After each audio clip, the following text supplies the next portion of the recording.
live. We are live now. It's okay. There's always a delay. Because I don't know if I got the notification that we've gone live yet. So we'll see. Because, it's telling us that there's 0 people watching. But that's why we do tech stuff. Mm-hmm. Hey, now we're live. Yeah, I just got the notification on my computer that Green Bank Mills is live. So, hey, Allie, happy Friday. It's okay. There's always a delay. Oh, sorry. That was me. That's okay. I'm about to do the same thing because I want to see the comments. Every time I mute it and then I try to make the video the thing louder so I can actually see when people are talking. And sometimes it unmutes on myself. So like now. Yep. So again, happy Friday. And I am coming to you from Green Bank Mills, which is really exciting. Woohoo! I'm not at Green Bank Mills, but I feel like the work is where the heart is, and so I'm feeling like I'm always at Green Bank. There's Green Bank in every single room of my house. So. Yeah. It feels real good to be here. I bet. I need to get the display table back. I was going to work on it this week, but the humidity was too high, and we don't have a well-ventilated basement, so I didn't want to gas us out. So how's everyone doing this weekend? Or week? Yeah, it is a weekend now. That's a bonus. I don't know. We're both just our brains are fried. I mean, to be fair, we had a pretty intense meeting earlier today, so I think we're both just like, yeah, it's the week. It was a good meeting. Yes, it was a really good meeting. We're just a little sleepy, I think, or just a little bit like. Yeah, and it's raining. It's just one of those. I almost said Saturdays, so it's one of those Fridays. This is a true story. Yeah. But I'm excited. I mean, tomorrow's supposed to be gorgeous, so I think we're going to try to take the dogs back out to Brandywine Springs Park again. Yes. Yeah. I know we know all of you, or most of you that are joining love Brandywine Springs, so we always have to give a little shout out. Truth. And I finally made my way there, and I'm so excited because it's so pretty. Mm-hmm. So yeah, that's my yes. One little we have a bunch of little updates, but Stacey, if you want to talk about the museum gift store, we have a bunch of items on there. Merch update. I get to do this. I've let them do this on Critical Role so many times. I'm a dork. So we do have merch up on the gift shop right now. So we have, of course, our Folklore Friday merch. I haven't put the koozies up yet because I'm still honoring our the first few orders, or first few people to order. I'm going to throw out some free ones, and then once that's gone, I will put them up for sale. But we have the tumblers.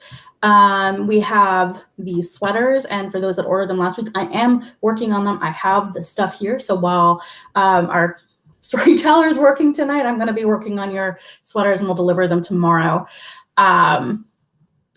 And what else do I have up there? A lot of toys. And then we'll have some more stuff that's going up, hopefully over the weekend. So keep a lookout. We've got them sorted into nice little categories and collections, so it's not super overwhelming. But I'm really excited for that. So, and right now, provided that you guys live local, we'll try to do, concierge delivery from us to you, because we're fancy and you guys deserve it. So I'm really something else to do. Yeah, it does. Let me get out of the house where it's not scary in the stores, though. This is true. Yeah, I don't want COVID again. Thanks. Yes. No. If you guys are tuning in, you're joining us for the pre-show hangouts. So all the fun starts at 7. So stick around. Stacey's going to make, I just like saying this, some bespoke cocktails. Bespoke cocktails. Thank you, Matt, for that, because that is now our tagline for this. Yes. Which is basically just fancy historical cocktails. So yeah. Yeah. Actually tonight, what I'm gonna make, I did a lot of research, and I was like quickly scribbling down my notes before. But I'm gonna make a Sazerac cocktail, and then I'm also going to make a ginsengeri, which is fun. So we've had sangria a few times here on site for other events, so Yes, I finally got the recipe down, I think. We were chatting before this, so we had other Folklore Fridays and our Playing with History program that never happened because COVID hit. Just around that time when all the regulations happened, but we had pre-made some cocktails and they had been sitting in both of our fridges. So I had nicely fermenting cherry bounce, which is one of my favorite historical cocktails. And I forget what you had in your fridge. You know, I think that I've got a form of sangria. I think it's like the sherry sangria or something like that I made way too lemony. And I needed to, like, I don't know, mellow it out somehow. It's still sitting there. I'm making a fresh cocktail tonight because, yeah, no one deserves to have to deal with that in their mouth. I'm sorry for all of those that you guys bought it. I know you guys gave me the feedback of like, it's a little tart. So that's why I kept it at home. And it's probably just going to get tossed out at this point. But I'm trying to think of other updates. So next week's Folklore Friday is Ninkasi's Daughters. Am I correct on that one? I think I am. You know, I don't know. Off. Yes, it is. It is Ninkasi's Daughters. It is all about sort of the early history of female brewers, which I did research before on them. And technically, the name for female brewers is Brewsters. Nice. I'm a Brewster. Exactly. And we're going to be hanging out with local beer historian John Metcalf. We will also bring it back to local Delaware history and talk about female brewers, which we're really excited for. And I'm sure you got some good drinks brewed up. I mean, I've got homebrew. I don't know. I think last time I just did beer. Because that's what we're doing. We're talking about beer. I mean, I guess I could make a beer cocktail. What do you guys think? Should I just do beer or should we do beer cocktails? Yeah. You know, and then I'll go from there. So, you know, maybe it's like viewer's choice. I feel like I might regret this, like Bodie McBoatface. But I don't. Do people know that you can make a beer cocktail? They do now, I hope. I've not made one yet. Or have I? I don't know. I usually just toss stuff on the Randall that I got for our first SMA meeting that I went to. And SMA, guys, is the Small Museum Association of Delaware. So it's fun. It's a good way to connect all of our local museums and everything like that. But I'm thirsty, so maybe we should start making those cocktails. That sounds great. Oh, the first one, oh no, my gel pen. Oh man, my notes. The ingredients are gone. So that's why you write stuff out, right? That way you fake it till you make it. Yep, I've made enough cocktails. I know what I'm doing. Oh man, I know who this is. This person told you to make a red eye. Ooh, what's that one? Does that have like Red Bull in it? I feel like it's Red Bull and coffee and something. Tell us. Clearly, we don't make those kind of cocktails. We make. Well, I mean, you know, I've already got insomnia, so it's adding a little bit more to it. All right, so I just added a half an ounce of simple syrup. The original recipe calls for like a bit of a sugar loaf to sweeten to taste, plus some water, hot or cold. So I'm merging the steps, and I am adding simple syrup instead. So I need to. I clearly did not see the movie Cocktail. I'm a terrible person. I don't know what the red eye is from, so now I need to watch it. Oh, it's beer with a raw egg. Oh, that sounds like that sounds like a flip. Yes, I'm gonna say that's the rum. We're bringing that 18th century, so we know that drink, but just not by that name.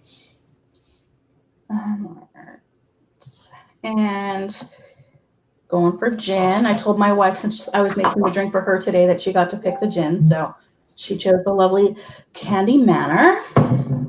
Good choice. Agreed. So I added 2 ounces of that. Oh, you know what I forgot, Allie? My salt. Oh yes. This is controversial last week. Well, I mean, I don't think it was controversial. I think they were just like, what are you doing? And we learned that Allie did not put salt in many early versions of all sorts of baked goods because I didn't understand why you put salt in things. So I didn't either. It was mind-blowing. Yes. What else? See, now this is what happens when my drinks recipe goes away. So I'm going to pull up the handy dandy Jerry Thomas cocktail book. And no, I'm not. It's going to take way too long. I'm going to guess. Because essentially, like what it started off as being is just like 5 elements of like Eric, which or Arak, and then citrus fruits, spices, cane sugar, and water. Eventually, the citrus went away. I'm gonna pay homage to that with like a nice little citrus twist. But it's interesting that it went through like a few different iterations for that drink. So I guess that's done. So I'm just gonna shake this up. Lisa is telling you to be adventurous. Hi, Lisa. Hi, Lisa. Oh, these are stirred cocktails. I had a bar helper today, and she's really helpful. I just don't know what I'm doing.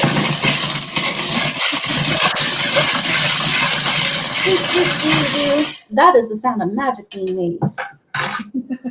All right, so then you pour it over crushed ice. That was the addition in the 60s when Jerry Thomas, the professor of cocktails, did his thing. What a great thing to be a professor. I know. That's what I want to be when I grow up. I want that title.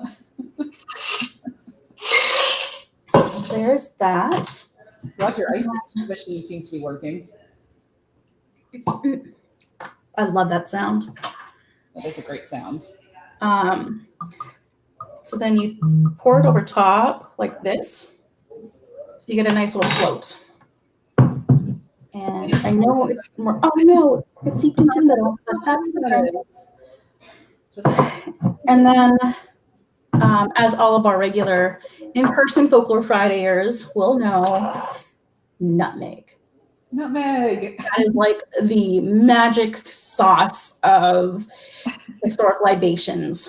So just grate a little bit of nutmeg over top. Like making a meat dish, add some nutmeg. I'm making soup, add some nutmeg, coffee, nutmeg. Wow. Actually, I think Townsend is actually selling coffee with nutmeg in it now. Oh, God. Townsend, for those who aren't in the historical know, they are a seller of historical, I like to use this word, accoutrement. They're Toys R Us. Yes, for people that do 18th and 19th century living history things. But they also have a really wonderful, oh, that looks so good, historical series that you can find on YouTube that Stacey and I love to watch. Oh, gosh. Great ideas. But nutmeg is like an inside joke because it goes in everything. It does. It is so much fun. All right. So actually, before I go on to my the second cocktail, I do want to talk a little bit about the history of it because when I was researching this, it's kind of fun. So the Spanish origin of this, because like when you look for recipes for sangria, you'll sometimes get it's like, oh, this is just oh gosh, what is the stuff that you get? Sangria. There we go. I'm sorry, guys. I mentioned it was a long week. We're going to find this today. Yeah, which when you read like the first few ingredients, it kind of sounds like it. But it's actually like both of them come from like a similar origin. And the Spanish origin of sangria is blood. It means blood because it looks red.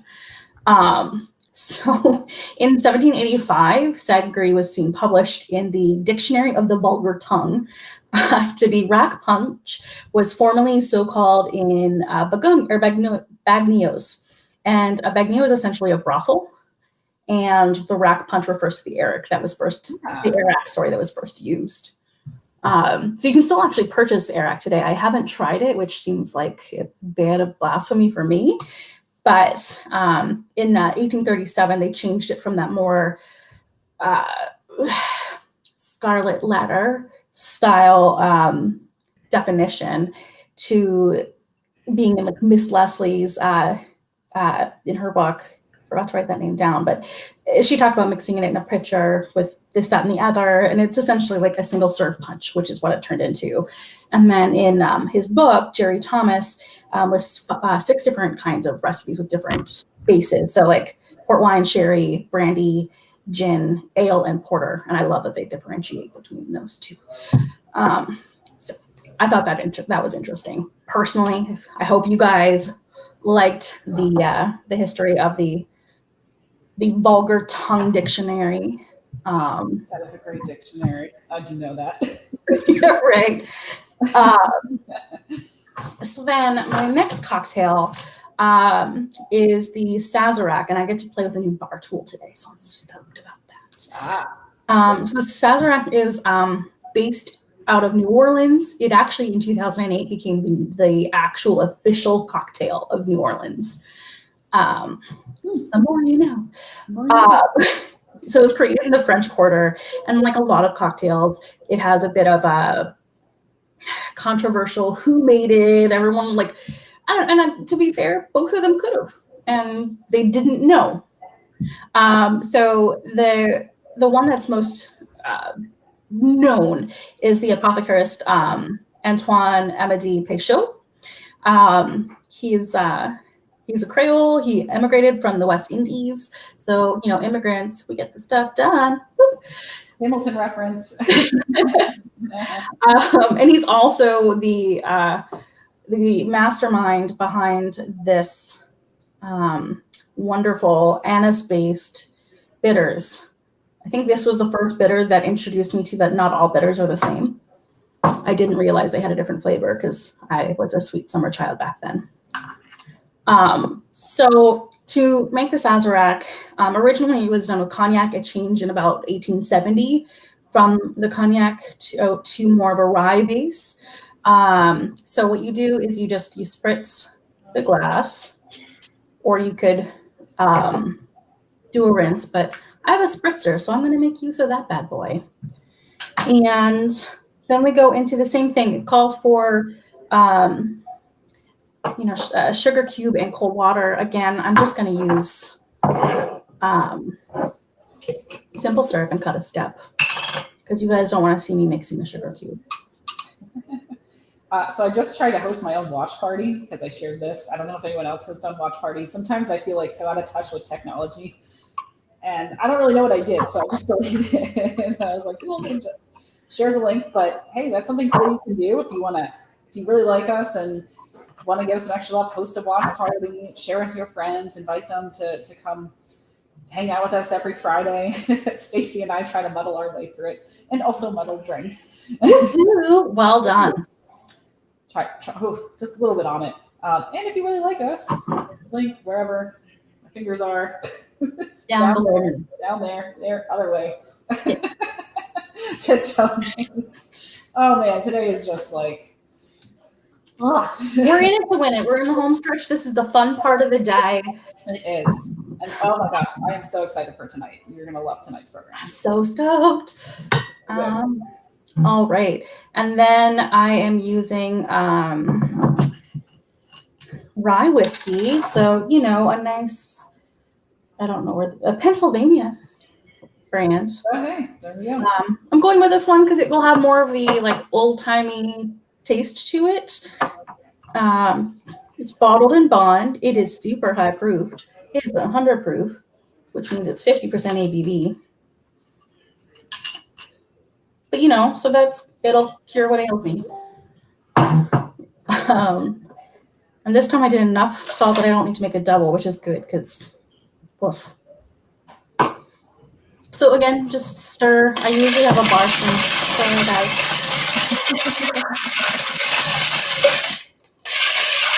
You want to stir just enough to dilute it a little bit. There we go. Sometimes I feel like I'm Meredith from The Family Stone. I don't know if you've watched that movie. But she's trying to teach the family how to make her Christmas morning thing. And she's like, and that's it. You just whisk, whisk, whisk.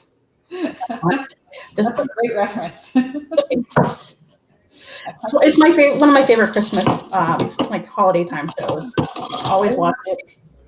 I only think I've only watched it once or twice. I should watch it again.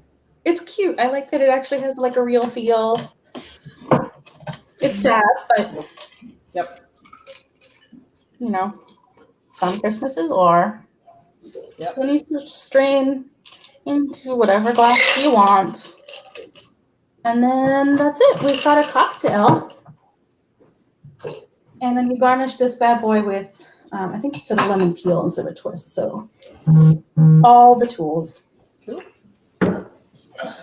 Thanks all for joining in. We'll be starting in a little less than 10 minutes with the show. So we're just kind of having a pre-show hangout. Dixie's making some bespoke cocktails. Bespoke. And we're just doing some updates about the site. And done. So, ta-da. Also, this merch is available for sale in our gift shop, or will be by tomorrow. Yes. Please visit our online gift shop where you can get lots of really specialty merch. Cheers. We can't see that, but mystery hand. I'm not drinking both these myself, even though I've got nowhere to go.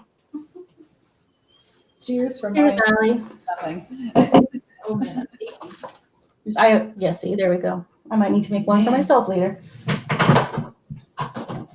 Excellent. Well, we hope you all are excited for tonight.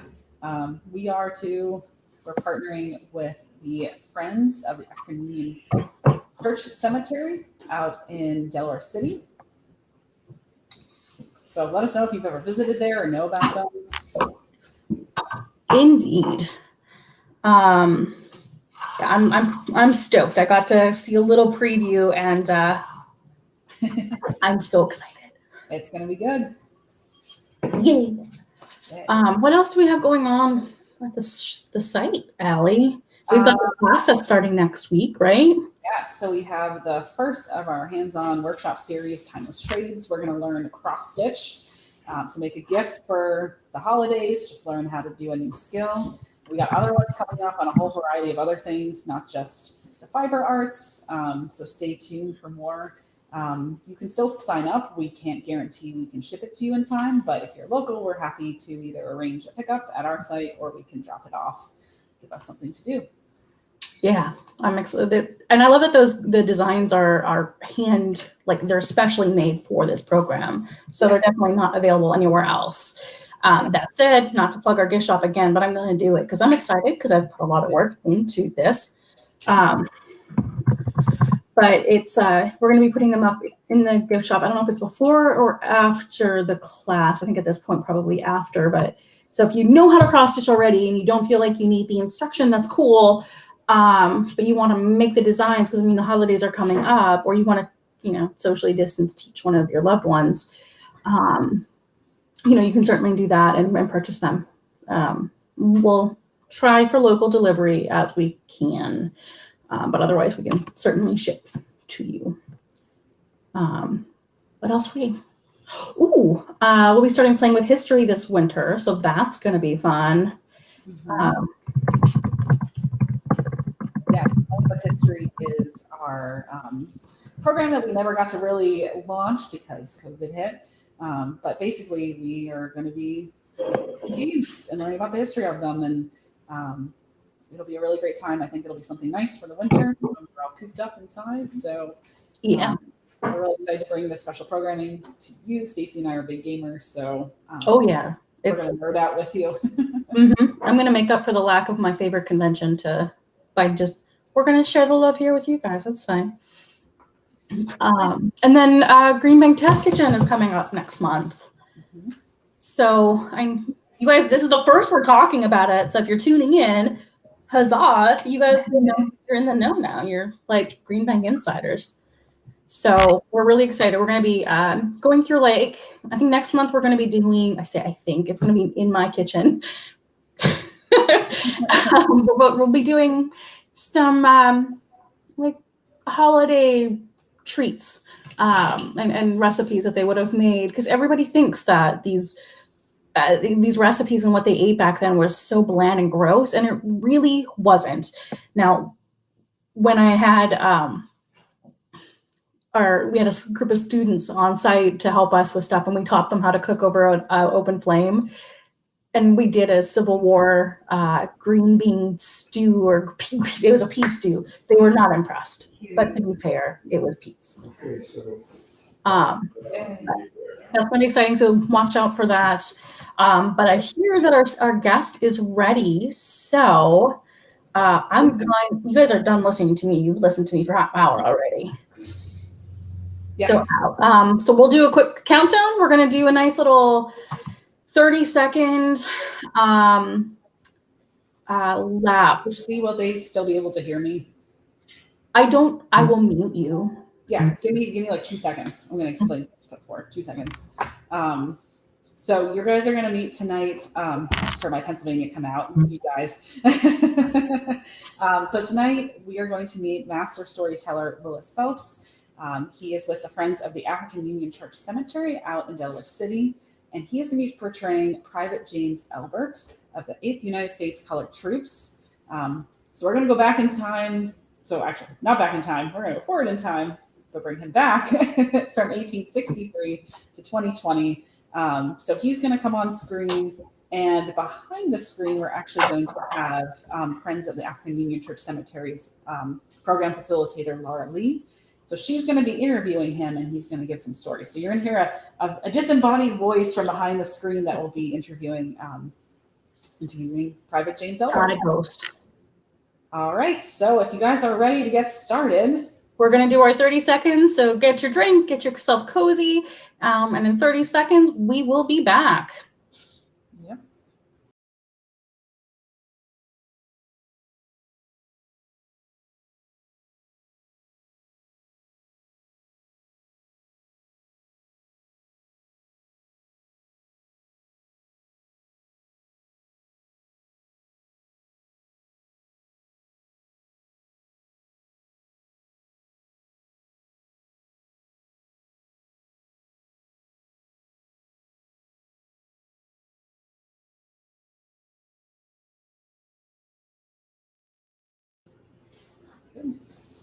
the Union forever, hurrah, boys, hurrah.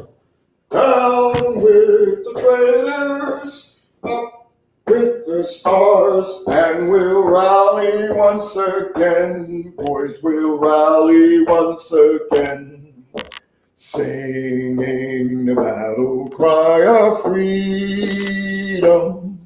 The Union forever, hurrah, boys, hurrah. Down with the traitors, up with the stars, and we'll rally once again, boys, we'll rally once again, singing the battle cry of freedom. Singing the battle cry of freedom. Prophet James H. Elbert, at your service. I'm a Delaware boy. Welcome, Private Elbert. Please have a seat and get comfortable. Thank you. Thank you very much.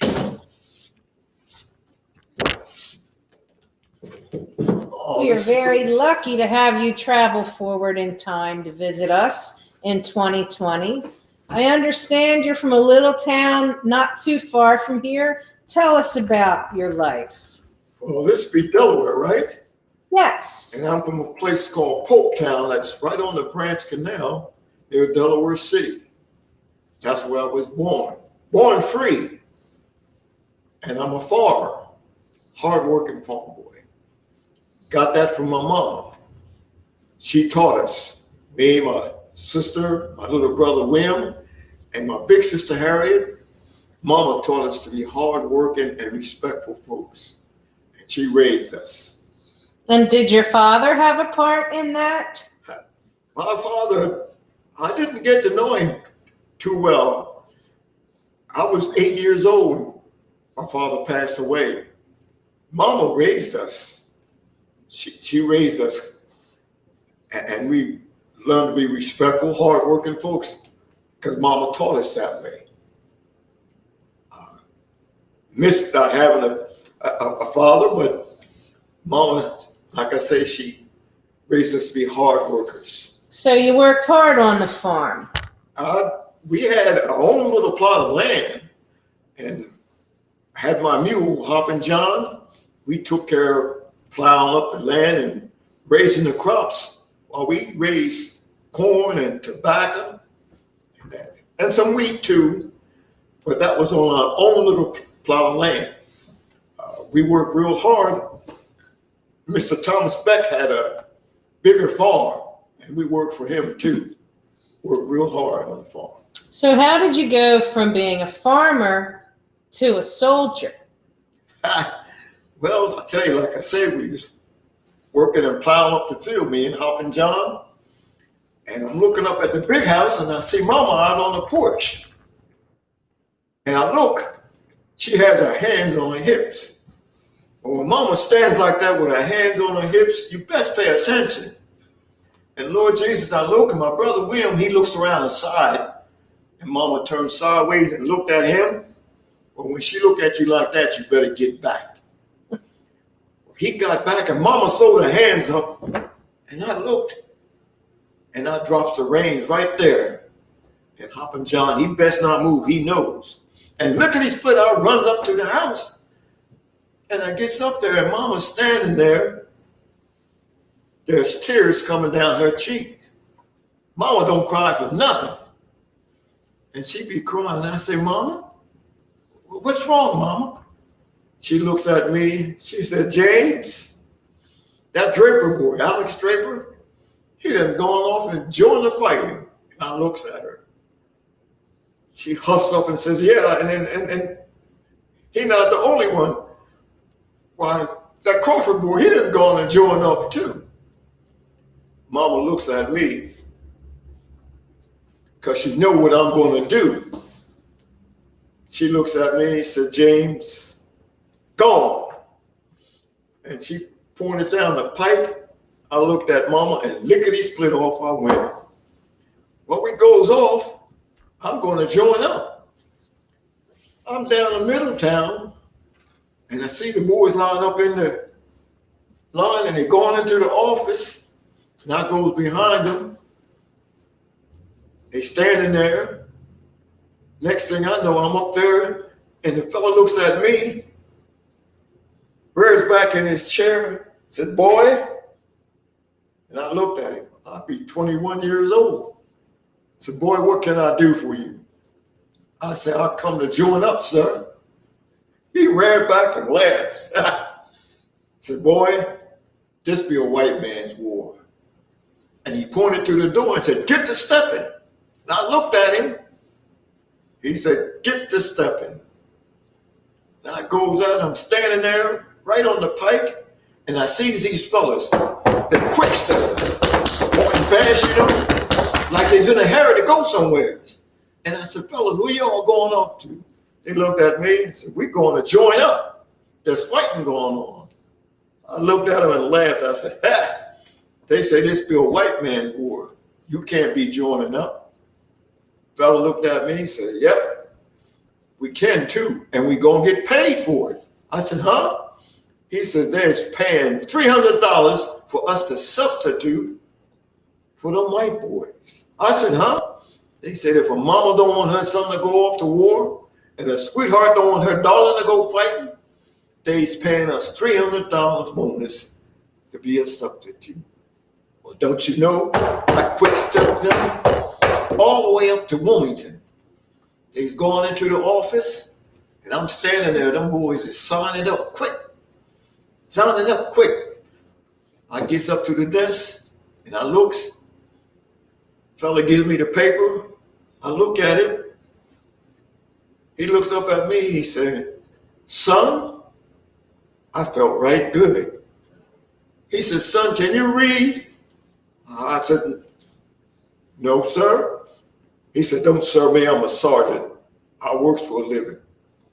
You can't read them words on that paper? I said, no, sergeant, I can't. He takes the paper back. He said, can you write? I said, no, sir. He looks down at the paper, and I sees him pick up a pen. He writes on it, gives it back to me. I'm looking. He said, boy, right under that signature, that's mine. I want you to make your mark. I looked at him. He says, son, X marks the spot. You mark it right there under my signature. I made my mark, gave the paper back to him. He pointed to the door and said, get out there in the ranks with the other fellas. I steps outside. Ah, I was in the army now, don't you know? So I thought we'd be standing there with broom handles and mop handles and tree branches. And this tall drink of water comes walking over. He'd be the recruiter and the drill sergeant. He said, boys, get rid of them broom handles and them mop handles. And them tree branches, throw them over yonder in the bushes. And take this here musket. And he gives each of us a musket. We standing there. Well, some of us be farmers, like I say. We know how to shoot. Some of us, we couldn't hit the side of a barn door if it was right in front of us. Farm boys, we had to hunt. Because sometimes in the cupboard there would be no food. Didn't have no stew in the pot. We had to go out and hunt. And we'd hunt for old Jackrabbit. Now, Jackrabbit knew he was being hunted. And he'd go low in the bush, then he'd go high, and then he'd go low. And so farm boys, we'd know just when he went up high, boom! Rabbit stew in the pot. Well, the recruiters marched us down to the firing range, taught us how to shoot. We could shoot right good. The next thing you know, they march us in the ranks and right down to the riverfront we go. And they put us on a ship, one of them stern wheelers, and we goes all the way up the river to a place called Kelpham. That'd be in Pennsylvania. They takes us off the ship, puts us on a wagon, and takes us over to this property. We looking, there'll be elm trees and oak trees. Beautiful land. And there's this lady standing right there in the middle of the field.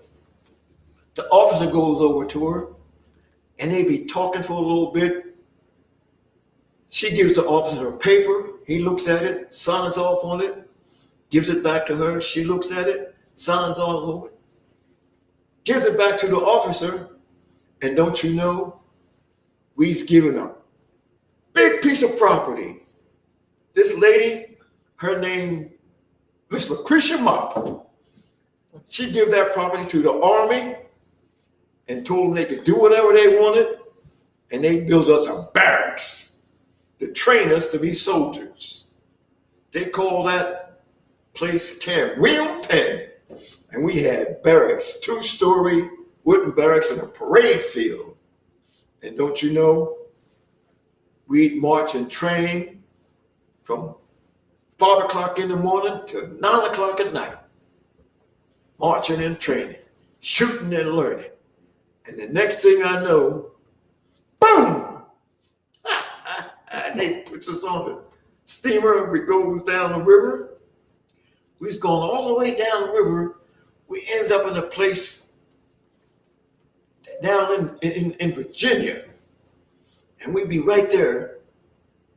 And we told that there's some contraband in this camp over yonder.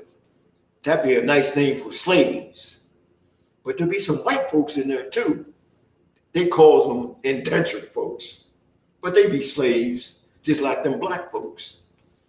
And don't you know, a woman comes along with a whole bunch of troops. She has 2 battalions, I'm sorry, Lord Jesus, 2 companies of colored troops and 1 company of white troops.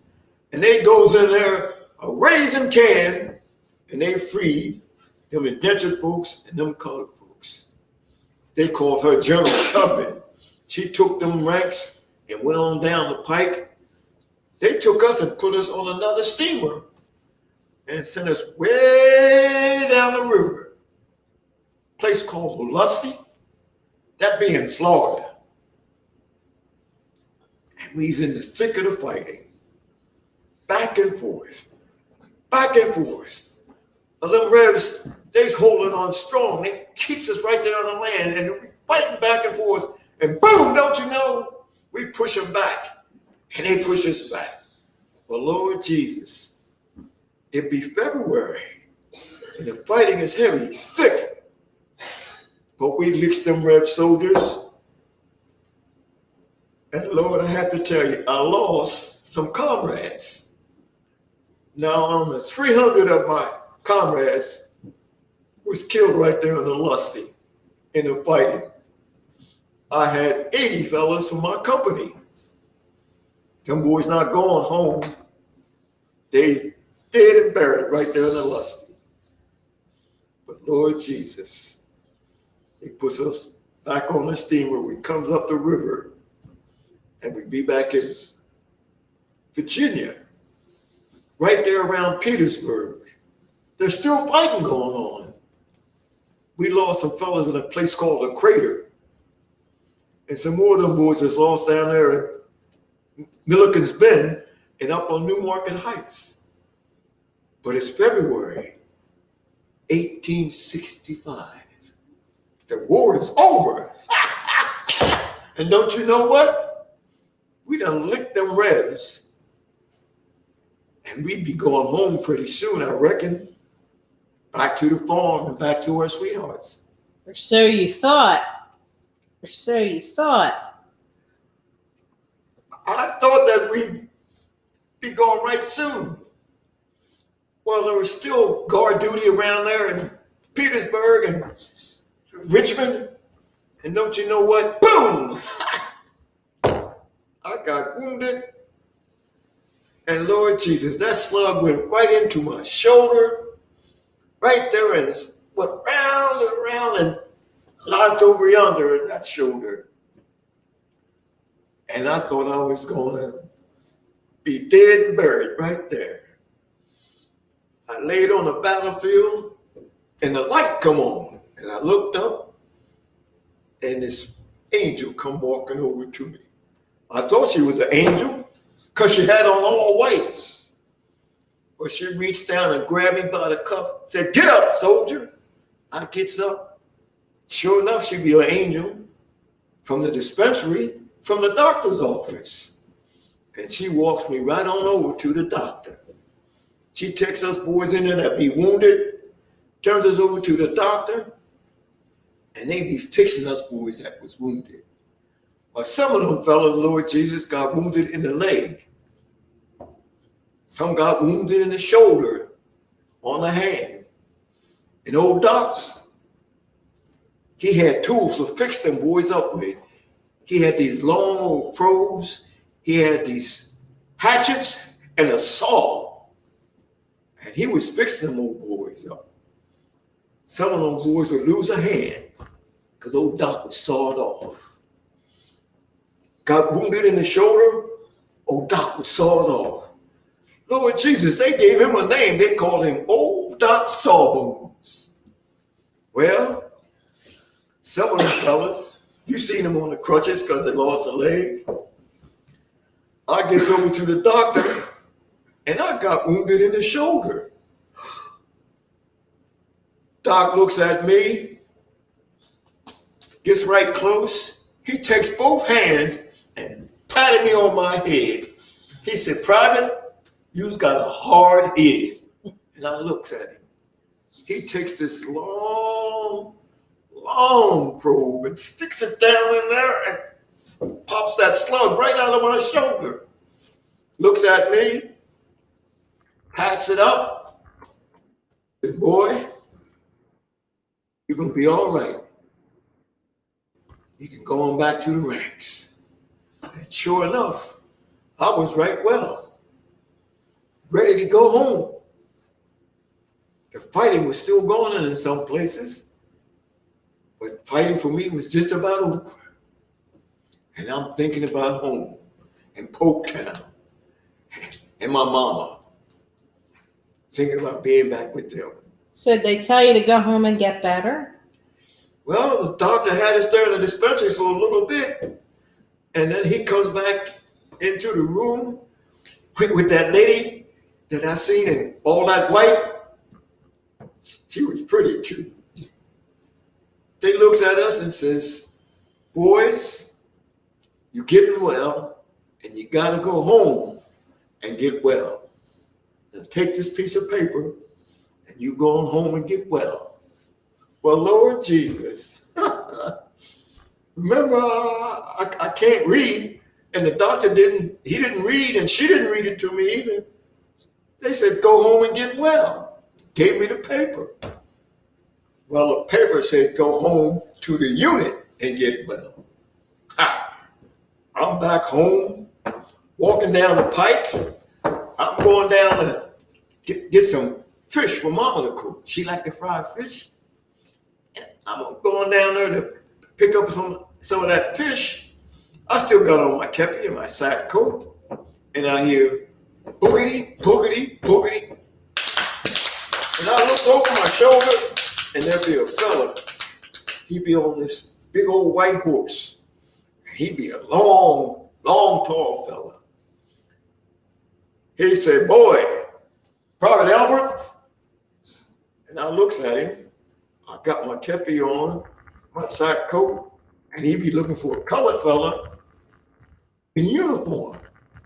I turns around and I says, yes, that be me. He said, don't move. And I looked, and he pointed that pistol at me. I'm looking up that barrel. He gets down off his horse, puts his pistol in the holster, and reaches around in his saddlebag and pulls out these long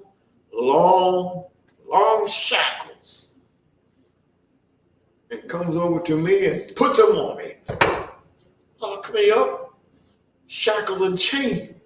He gets back up on that horse. And off he goes a riding. Boogity, boogity, boogity. I'm right behind him trying to keep up. Well, don't you know, he rode all the way back to Richmond, and I'm right behind him trying to keep up. Turns me over to the provost marshal.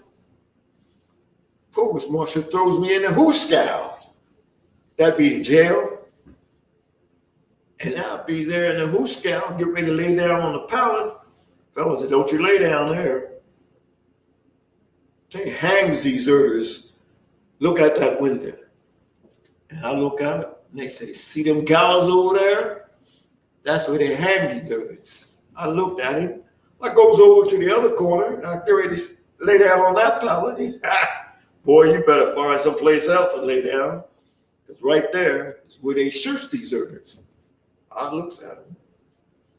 Sure enough, there's a stake out there, and that's where they shoot him. I'm laying there, and I hear footsteps coming down the corridor. The cell door opens up, and the provost comes over. Says, Private Elbert? I said, yeah. He said, get up. I get some, and he takes me to the judge. And I'll be right there before the judge. Judge looks at me. He says, Private Elbert, right? I said, yes, Judge. He looks at me, and then he says he's going to get, he says, what's that big word? He says, Sequestered? He says, sequestered. And I looked at him. He says, boy, we getting a jury together of 12. And Lord Jesus, he got 12 jury. And now, there was 11 men and 1 woman. I thought she must have known somebody and had some power, because the woman didn't do nothing back then but farm and have children. Well, they looked at the paper, they passed it around, gave the paper back to the judge. The judge looked at the paper, said, Private Elbert, by the power that's vested in me, I hereby sentence you to be hung by the neck until you're dead, or shot. I looked at the judge and I said, Lord Jesus. And the judge said, that's my sentence. And just when the provost was ready to move me, the fellow said, hold on, Judge. And I looked over, And there was another fellow holding a paper up. He said, Judge, I was with the provost when we brought this young man in. And I have to tell you, he's a fighting man. That's what they said down in his company. He didn't know he was supposed to go back to battle to his company. He thought he was supposed to go home. Well, the judge looked at him, took the paper back, read it again, looked at me and said, son, you can't read and you can't write, can you? I said, no, Judge. He said, did you know you were supposed to go home? I said, they said home. He said, no, home to your company. Judge, I heard home. He said, well, because you can't read and you didn't understand, by the power that's vested in me, I hereby exonerate you. I said, oh, Lord Jesus. He looked at me, he said, son, that means you're not guilty and you're free to go home. I looked at him, started to dance a little jig. He said, that means back to your company. Gave me the paper and I went back home to my company. Walked into the company office. They were so glad to see me. Company commander said, welcome back, James. We glad you're back here because we needs fighting men. And you's a fighting man. And I'm smiling. They smiling. The company commander says, but since you've been gone so long, we still got to punish you. Punish me? They took a whole month's pay from me, a whole month's pay. And then the company commander said, hold on. You walk out here now and go stand in the middle of the company street. That's punishment. Stand on that barrel on one leg, until such time as we say, get down off that barrel. And there I was standing on one leg on the barrel in the middle of the company street. Sergeant Major comes out and said, Private, get off that barrel and get over into the brig. I said, the brig? And there I was. Barrel, brig, barrel. And just about the 12th hour when I was about to fall on my face off in that barrel, Sergeant Major comes back out and says, get down off that barrel. Don't you know they still needs fighting men? Get over to the armory and draw your weapon. And Lord Jesus, lickety-split, over to the armory, drew my weapon, and was back with the company. Lord knows where we was going, because they told me the fighting was over, but I was still in the ranks. Private James H. Elbert, C Company, at your service, don't you know? The Union forever, hurrah, boys, hurrah. Down with the traitors, up with the stars, and we'll rally once again, boys, we'll rally once again, singing the battle cry of freedom, Union forever. Thank you very much, Private Elbert. If you could take your hat off and step into 2020, tell us a little bit about yourself and about the cemetery that you're so passionate about. Well, I didn't stay probably too long in the Army. I did make it up to Sergeant Major, but all during that time, I learned how to soldier, and I became right proud, especially when I look back on fellows like Private James Elbert, C Company. Well, in this modern Army, I did things like camp cadence, sing Jody songs, and jump out of airplanes. And they said some things like that, birds and you know what else, only fall out of the sky. Ha! Well, those were good times. So if we can clarify this, Private Elbert in real life was Willis Phelps, Well, Army soldier, let me tell you. paratrooper. Yes, ma'am. I have to tell you, I'm so attached to Private Elbert, Lord Jesus, his story. But I'm Willis Phelps Jr., late of C Company, 141st Ordnance Company, and 259th Airborne Rangers. That's what I am today, retired. And I have to say that I looked on the Private Elbert's history and I just had to tell it. Because it's a story that needs to be told. It's American history. Can you tell us a little bit about how we know what happened to Private Elbert? Since he couldn't read or write, he certainly didn't leave a diary or a journal, but there are pieces of history that you've used to tell his story. And you said it right, pieces. It came together in pieces. While down around Delaware City, these kids were playing out in the marsh, in the Phragmites, and they come across this stone. They picked it up. It wasn't buried there on the ground. They picked it up, had writing on it. They took it up to the caretaker of the trailer park near the marsh. He saw that. He said, "Where'd you get that at, kids?" They said, "We found it down there in the Phragmites." He said, "Do you know what that is?" They said, "No." He said, "It's a headstone for U.S. colored troops." That's what that letter say on it, USCT, United States Colored Troops. He looked at it. The kids went on. He called a friend of his named Dr. David Orr, who was an archaeologist. He looked at the stone and he told him, he said, "Yeah, that's from the headstone of a grave. Let's go back in there and look."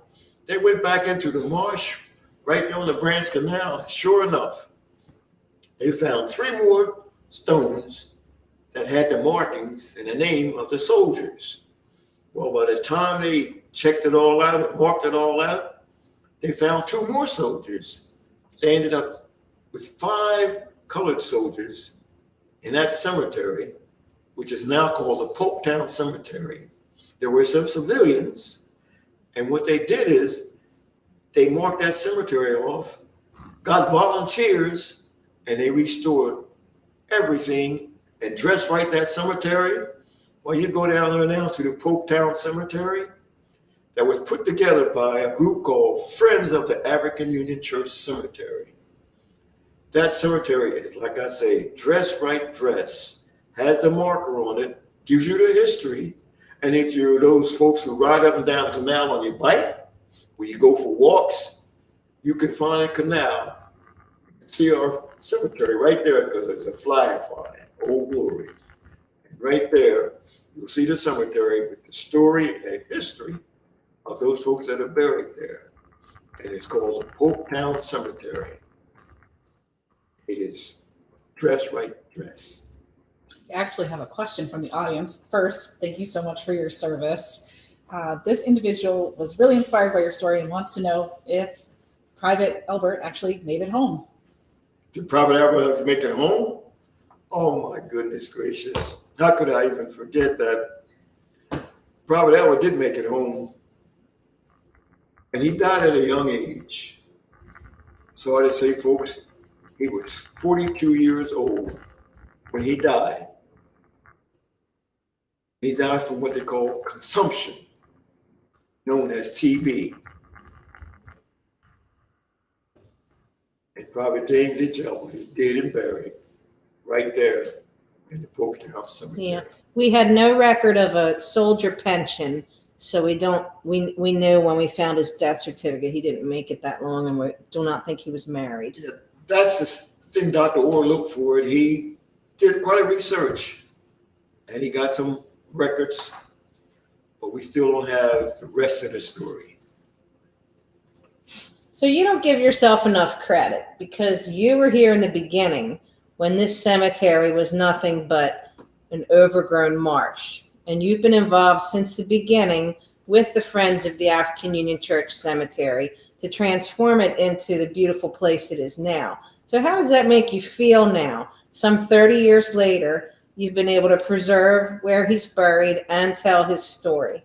Well, I tell you, looking back on it, and you're right, It's now on 32 years, and I feel right proud of the fact that myself and some others, Miss Linda Beck, Tracy Beck,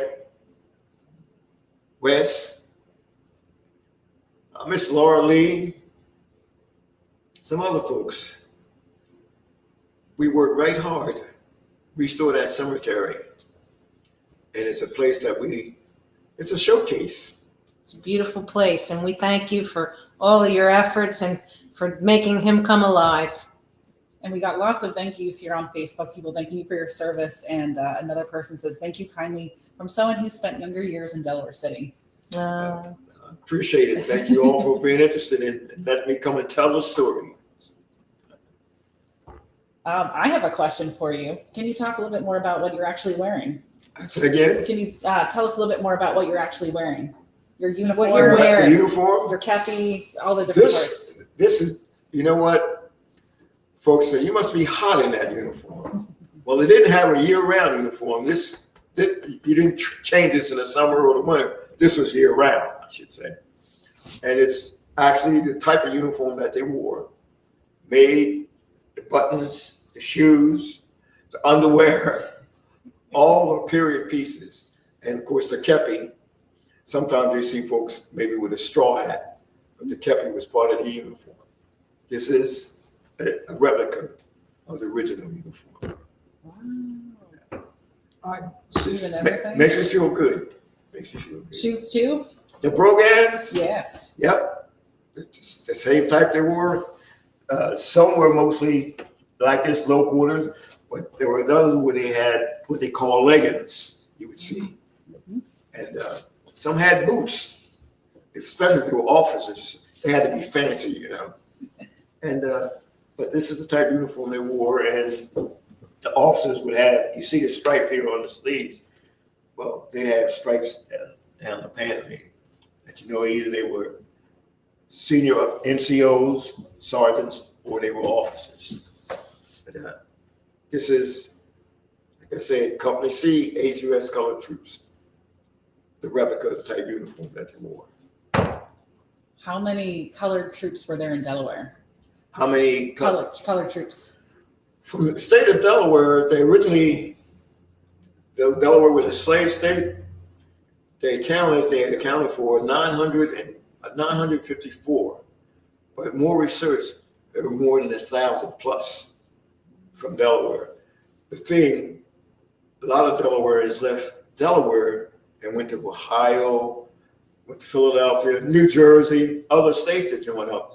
And you'll see the records from those states where they had 3, 4, 5 Delawareans, and they'll list their occupation as either laborer or farmer, contraband, runaways that were run to join up, be in the fighting. Okay, we got another question coming in. Are any family members of those buried in the cemetery involved with the Friends group or known in the community today? How many? Are any family members of descendants of the cemetery involved with the cemetery group? We haven't connected any actual families. There's a family in Polktown that had been around for some years, but we haven't connected them. They know the history, but we can't say that this family member here. And we're looking at civilians. There's a child. The tombstone has a lamb on it, so you know that's a child. But we don't know the child's family. So that's another bit of research that could still be done to find out the civilians and the connection. We haven't made a direct connection yet. We do have a board member, Mo Anderson, who is connected to the Elberts and feels that she has a direct connection. She screamed when she found out about us, and she said, "Oh, my uncle told me about it."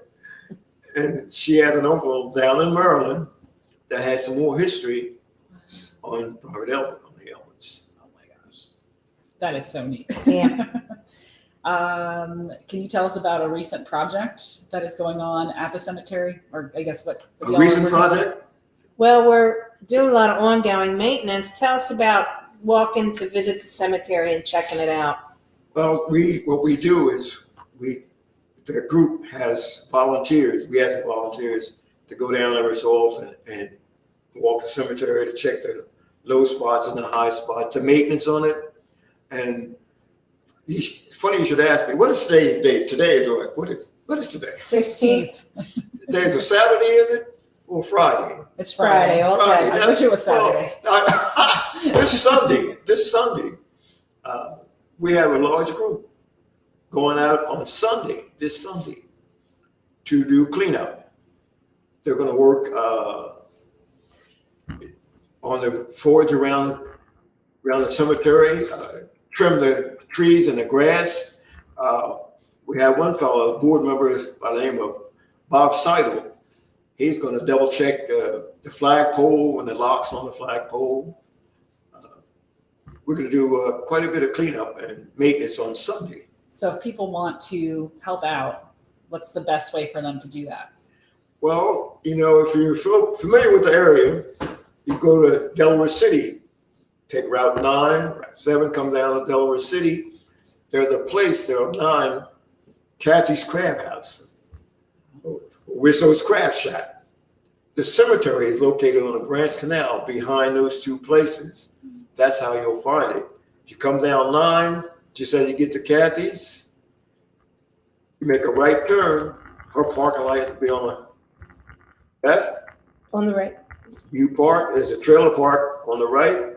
Between the two of them, you get out of your vehicle and you walk right out to the Branch Cemetery. And you can't miss it because the flagpole will be right there. You can see it on your way up walking. And that's how you can visit it. Interesting enough, we have bike racks there if you ride your bike.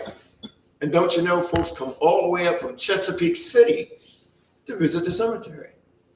They ride their bikes. They park their cars down in Chesapeake, get on the bike, and they come up and they tell other folks about the cemetery. So it's accessible to the public. Can you tell us a little bit about your rifle? Well, we're talking about a replica. Yeah. This itself is a working model. It's what you call an antique, though. I couldn't shoot it if I loaded it. It wouldn't. Cock the hammer back there and I pull the trigger, boom, it would blow a hole in the wall if I had a real slug in there. But this is a replica. It's for you to understand. You see, this is a museum piece now. Mm-hmm. That's what you do. You'll find this in museums. And then you have folks who are reenactors or storytellers like myself. They have working models that they shoot. Black powder. I don't do that anymore. But this is the replica of the original piece. Ah. How much does it weigh? This right here is pretty close to 75 pounds. 75 pounds. Yo, come hold it. Feels like it. All right. That's what it feels like. I'm gonna have the phantom Just arm come in. hold it up. Oh, I don't know. Is that the woo? Yeah, it's closer to about 30 pounds. That's what it feels like. It's almost as tall as me.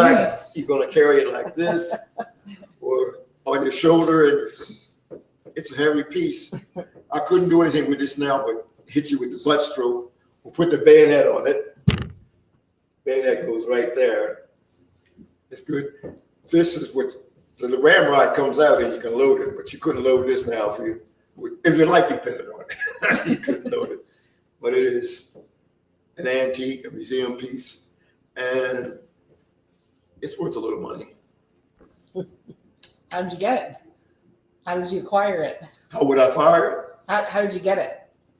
Like, where did you find the rifle? This was a gift to me. Oh. This was a gift to me. We had a young storyteller, Fort Delaware, P. Patch Allen, and there was a young lady that worked there. She was a school teacher, and we told the history of the school mom there teaching. And she taught the soldiers, and she taught the free blacks. She was from New Jersey.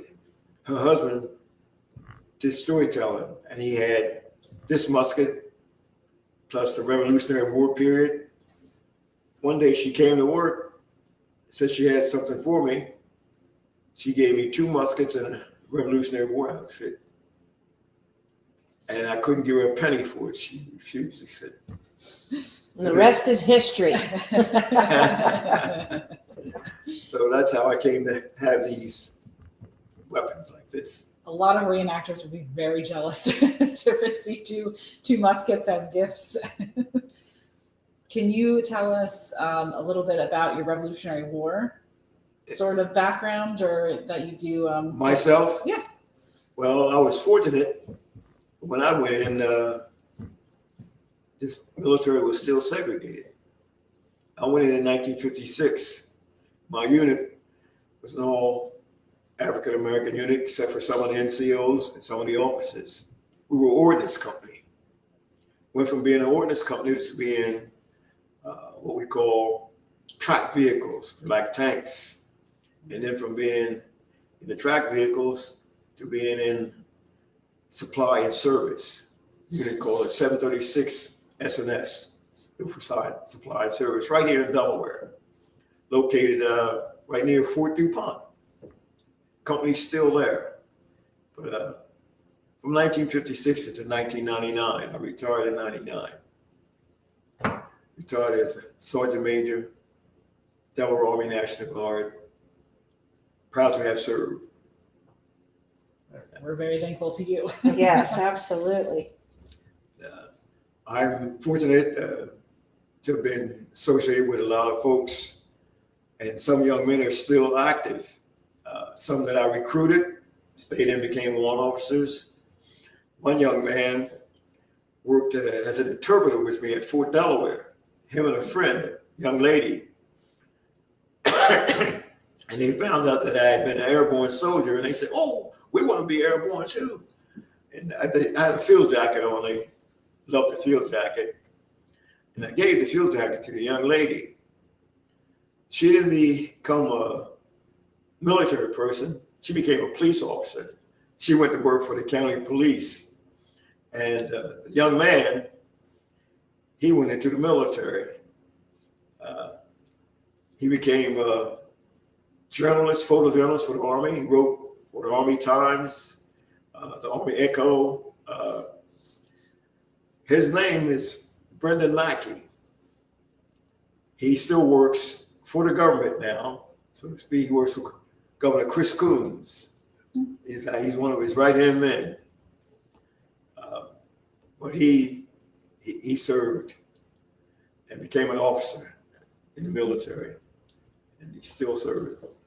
Well, I find it interesting how many people you've inspired, whether it's soldiers that served next to you, or kids that you inspired at the fort, or kids that you still inspire when you do your programs. You're quite a legend, Willis.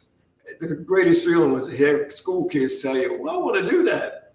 I want to be a storyteller, or I want to join the Army." Thank you for your service in so many ways. Yes. We do have another question. They're asking if you know anything about the Underground Railroad close to Brandywine Springs Park, which is down the road here on Falkland Road. Any knowledge if that's true?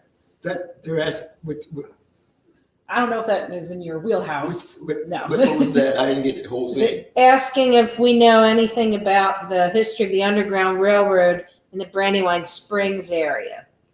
Not really, even though I belong to the Area Tillman Society and tell that story. There's a lot of research going on. And I would think the Underground Railroad Coalition would be able to answer that. that would Yeah, be it's a a great resource. good way to get the information. And they'll find it quite interesting because Delaware was quite connected. Mhm. I have a question for you. So tell me a favorite story or fact that you learned about Private Elbert that you love. A favorite story or fact that you love about Private Elbert? The fact that he was a hardworking local farm boy, and one that still leaves it's still a connection to Delaware and Polktown. But he is an example of the young men, and I have to say the young women, because during the Civil War, believe it or not, the women were inspired to join in the fight just because their sweethearts or their father or their friend went off to fight. We call her somebody's darling.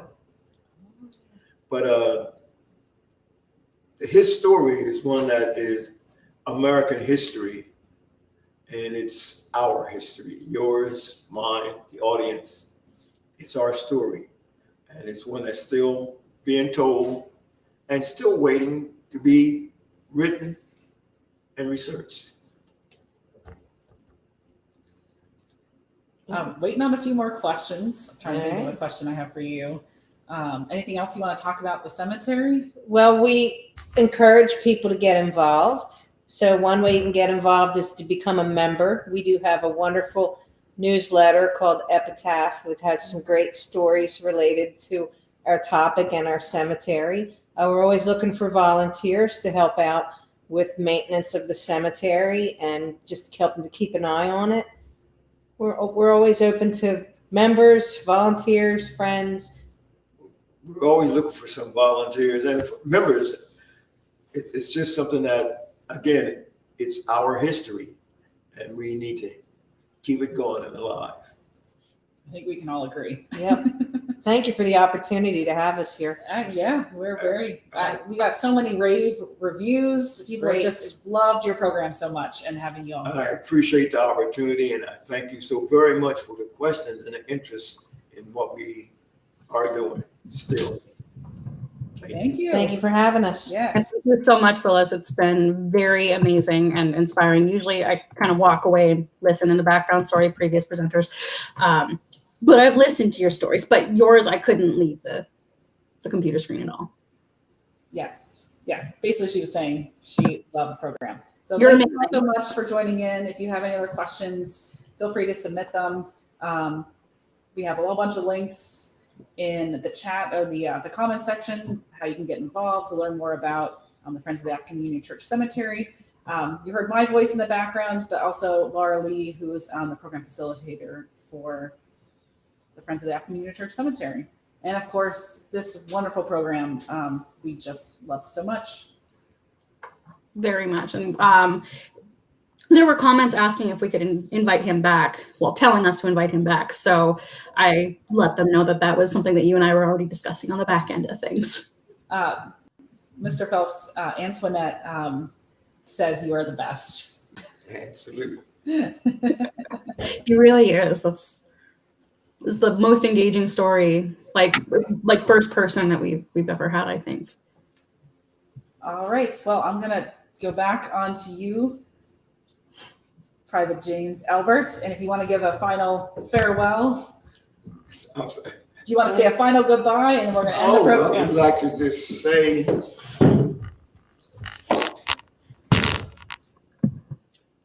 the Union forever, hurrah, boys, hurrah. Down with the traitors, up with the stars, and we'll rally once again, boys, we'll rally once again, singing the battle cry of freedom. Private James H. Elbert, C Company, at your service. Be blessed. Woo! All right. And there goes the camera. So not the camera. Tech problem. That's pretty You awesome. good? Yes. Did it. Did Well, well. thank you, That's guys. it. Thank you, Laura Lee. Thank you, Willis. All right, all right. It was amazing. Could have done it without. You know, we talk about volunteers and things. This young man here. Well, Well, okay, so they left me, but that's okay. Thank you guys very much for tuning in this week. We will be back next week with John Metcalf Jr. For some women in brewing history. And please do check out our online gift shop. We've got, these baseball tees. We have a few other items for Folklore Friday. This week's Folklore Friday item is going to be an extra old-fashioned glass. So I was working on that a little bit while I was listening to Willis. So hopefully we'll see you guys next week, and I will be putting that up in the gift shop in the coming few days. So like I said, all these items are custom made. I hand make them for you guys. So, show your Green Bank love, show your Folklore Friday love, and otherwise have a great weekend, guys, and stay safe.